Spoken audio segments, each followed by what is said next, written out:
This is The Voyage of the Dawn Treader, written by C.S. Lewis, narrated by Victor Craig. The Voyage of the Dawn Treader. Chapter 1.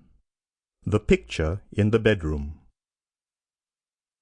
There was a boy called Eustace Clarence Scrubb, and he almost deserved it. His parents called him Eustace Clarence, and his schoolmasters called him Scrubb. I can't tell you how his friends spoke to him, for he had none. He didn't call his father and mother father and mother, but Harold and Alberta. They were very up-to-date and advanced people. They were vegetarians, non-smokers, and teetotalers, and wore a special kind of underclothes. In their house there was very little furniture, and very few clothes on the beds, and the windows were always open. Eustace Clarence liked animals, especially beetles, if they were dead and pinned on a card. He liked books if they were books of information, and had pictures of grain elevators, or of fat foreign children doing exercises in model schools. Eustace Clarence disliked his cousins, the 4 Pevensies, Peter, Susan, Edmund, and Lucy. But he was quite glad when he heard that Edmund and Lucy were coming to stay, for deep down inside he liked bossing and bullying, and though he was a puny little person who couldn't have stood up even to Lucy, let alone Edmund, in a fight, he knew that there are dozens of ways to give people a bad time, if you are in your own home, and they are only visitors. Edmund and Lucy did not at all want to come and stay with Uncle Harold and Aunt Alberta. But it really couldn't be helped. Father had got a job lecturing in America for 16 weeks that summer, and Mother was to go with him because she hadn't had a real holiday for 10 years.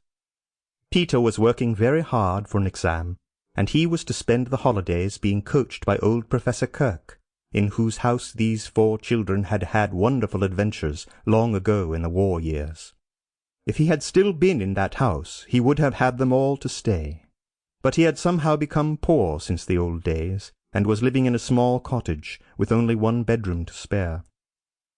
It would have cost too much money to take the other 3 all to America, and Susan had gone.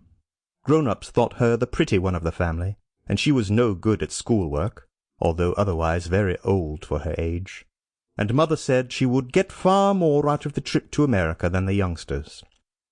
Edmund and Lucy tried not to grudge Susan her luck, but it was dreadful having to spend the summer holidays at their aunt's. "But it's far worse for me," said Edmund, "because you'll at least have a room of your own, and I shall have to share a bedroom with that record stinker Eustace." The story begins on an afternoon when Edmund and Lucy were stealing a few precious minutes alone together, and of course they were talking about Narnia, which was the name of their own private and secret country. Most of us, I suppose, have a secret country, but for us it is only an imaginary country. Edmund and Lucy were luckier than other people in that respect. Their secret country was real. They had already visited it twice, not in a game or a dream, but in reality. They had got there, of course, by magic, which is the only way of getting to Narnia, and a promise, or very nearly a promise, had been made them in Narnia itself that they would some day get back. You may imagine that they talked about it a good deal when they got the chance.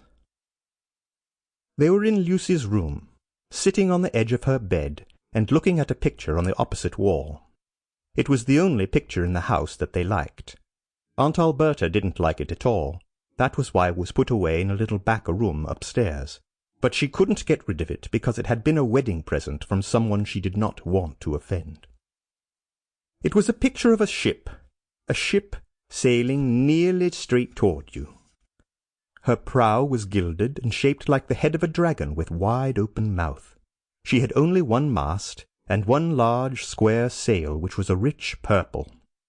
The sides of the ship, what you could see of them where the gilded wings of the dragon ended, were green. She had just run up to the top of 1 glorious blue wave, and the nearer slope of that wave came down towards you, with streaks and bubbles on it. She was obviously running fast before a gay wind, listing over a little on her port side. By the way, if you are going to read this story at all, Sample complete. Ready to continue?